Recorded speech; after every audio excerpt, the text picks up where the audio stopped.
from this to this.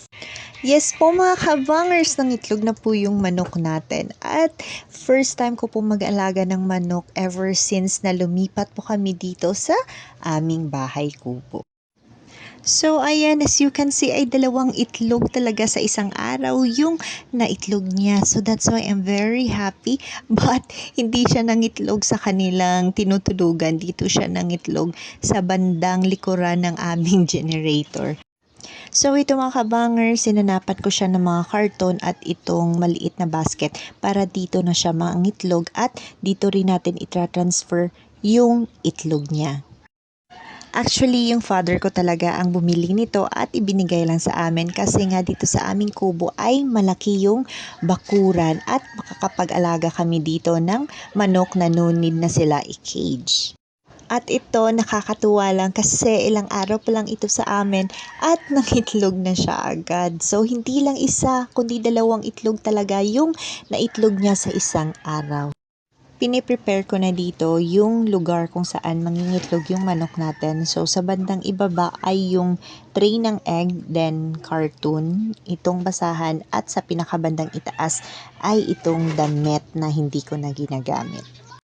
Kunin na natin ang kanyang itlog at i-transfer na natin ito sa lalagyan. So, ganito lang kaliit yung itlog niya.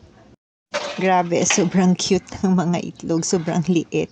So, ito na mga kabangers, i-transfer na natin siya sa kanilang tinutulugan or sa kanilang cage. Bali, if sasapit na ang gabi ay yung dalawang manok ay pumupunta lang dito sa loob ng cage kasi dito sila natutulog at kapag morning naman ay bumababa sila para lumibot sa buong lote natin. At the same time ay para makakain din sila at makainom ng tubig. So, bali mga kabangers, dito ko po nilalagay yung feeds nila at water. Kaya kapag ginugutom sila ay pumupunta lang sila dyan. At the same time, dito sa bandang likuran namin ay dito sila nagsistay kasi nga merong mga grass dito. So, ayan. Diyan ay tumutuka sila ng maliliit na insekto or yung mismong mga leaves or kangkong yung kinakain nila. So, that's why hindi sila maboboard. Ito pala yung babaeng manok, the color white. So, ito yung nangingitlog. Maliit lang siya. And then, ito naman yung lalaking manok namin. So, ayan. Yung lalaking manok namin ay malaki siya.